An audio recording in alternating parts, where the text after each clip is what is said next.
কিনা? প্রত্যেকটা ভবনকে যারা আল্লাহ তাআলাকে নিয়ে গালি দেয় তাদেরকে প্রকাশ্যে পল্টনের মারা এসে ফাঁসির কাছে ফেরাতে হবে, কথা বলে ঠিক কিনা?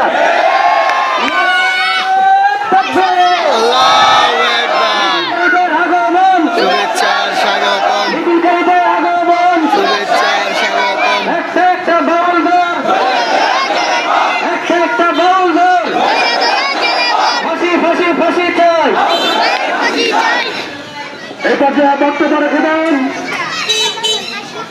মসজিদের সম্মানিত ইমাম হাফেজ মুফতি আহমদ মনির সাহেব, মুফতি আহমদ মনির সাহেব।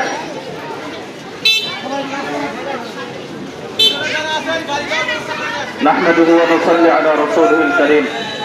সম্মানিত উপস্থিতি, আমরা জানি কিছুদিন আগে বাউল শিল্পী কুখ্যাত আবুল সরকার আল্লাহ তাআলাকে নিয়ে বিষোদ্গার করেছে, কোরআন অবমাননা করেছে। আমরা কোরআনকে যদি প্রশ্ন করি, কোরআন তোমাকে অবমান করেছে, আল্লাহকে স্বয়ং আল্লাহকে অবমান করেছে, এই ব্যাপারে তোমার বিধান কি? কোরআন দায়িত্বহীন ভাষায় ঘোষণা দেয় যে ইন্নামা জাযাউল লাযীনা ইউহারিবুনা আল্লাহ ওয়া রাসূলাহু ওয়া ইয়াসআউনা ফিল আরদি ফাসারা।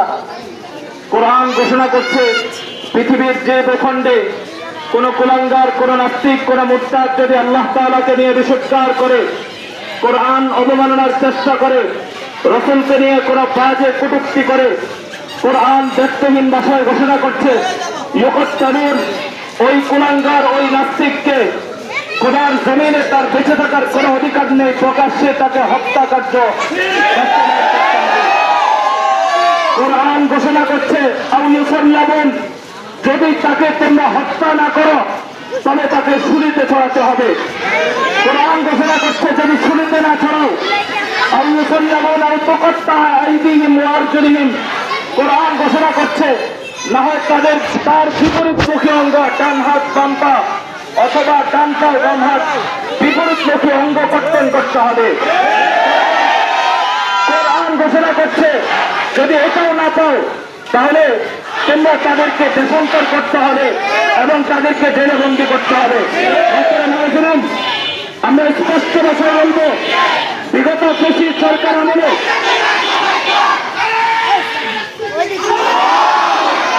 সম্মানিত উপস্থিতি, আমরা স্পষ্ট ভাষায় ঘোষণা করছি বিগত ফ্যাসিস্ট সরকার আমলে প্রশাসনকে আমরা দেখেছি যখন 90% মুসলমানদের দেশে কোন কুলাঙ্গার, কোন নাস্তিক আল্লাহ তাআলাকে নিয়ে কটূক্তি করেছে, ইসলামকে নিয়ে কটূক্তি করেছে, কোরআন অবমাননার চেষ্টা করেছে, প্রশাসন তখন ভারতের দালালি করে, ইন্ডিয়ার দাসত্ব করে তাদেরকে জেলের মধ্যে বন্দী করে জামায়াত করেছে।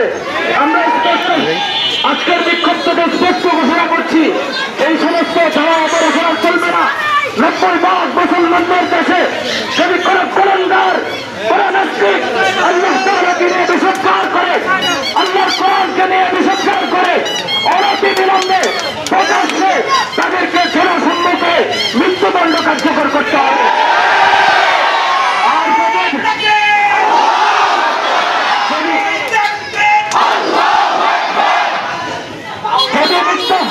যদি মৃত্যুদণ্ড কার্যকর রাষ্ট্রপক্ষ করতে ব্যর্থ হয়, যদি প্রশাসন মৃত্যুদণ্ড কার্যকর করতে ব্যর্থ হয়, দায়িত্বহীন ভাষায় বলছি এদেশের তৌহিদি জনতা ছাড় দিবে না, উপযুক্ত জবাব দিবে ইনশাআল্লাহ। আমরা যারা বক্তব্য দেবো আমরা সবাই একটি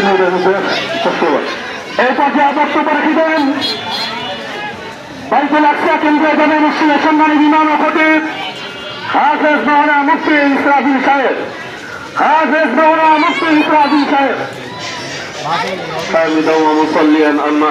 সম্মানিত হাজিরিন, কুখ্যাত আবুল সরকারের শাস্তির দাবিতে ওলামায়ে কেরাম কোরআন হাদিস থেকে কথা বলছে, আমরা শুনেছি।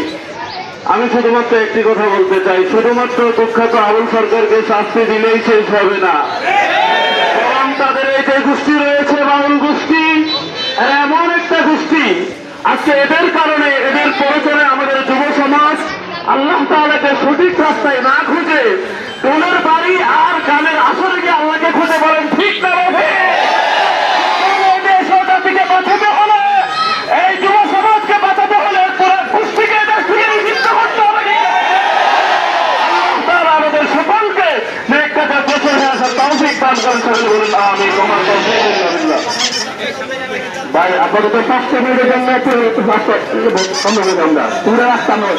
এরপর যে বক্তব্য রাখে দেন হযরত মাওলানা মুফতি ইসমাইল সাহেব, হযরত মাওলানা মুফতি ইসমাইল সাহেব। কথা ক্লিয়ার, লম্বা চূড়া কোনো কথা নয়। আমরা ইতিমধ্যে শুনেছি সরকারের কিছু বামপন্থীরা সরকারকে বিভিন্ন প্রচারণা দিয়ে যারা বাউলদের উপর আক্রমণ করেছে তাদেরকে নাকি গ্রেফতার করবে। 90% মুসলমানের দেশে যারা বাউলদের সাথে দেবে তাদেরকে আমরা এই দেশে জায়গা ধরে দিতে হবে। সরকার মহাজনকে বলতে চাই, আপনি কোন দিকে যাবেন? ভোটের জন্য যদি আপনি এই আইন বাউলকে জায়গা দিয়ে মুসলমানদেরকে আপনারা কষ্ট দিতে চান, মুসলমানরা বসে থাকবে না, ঠিক কিনা বলেন? এই আবুল সরকার সহ আরো যত আইন বাউল আছে সমস্ত এই আইন বাউলকে এদেশ থেকে বিতাড়িত করে নিষিদ্ধ করতে হবে এবং এই আবুল সরকারের ফাঁসি দিতে হবে, ঠিক কিনা বলেন? বক্তব্য রাখবেন হাবিব বিন মাহমুদ, মাওলানা হাবিব বিন মাহমুদ। আসসালামু আলাইকুম ওয়া রাহমাতুল্লাহ। সময় 1 মিনিট। আমি আপনাদেরকে জিজ্ঞাসা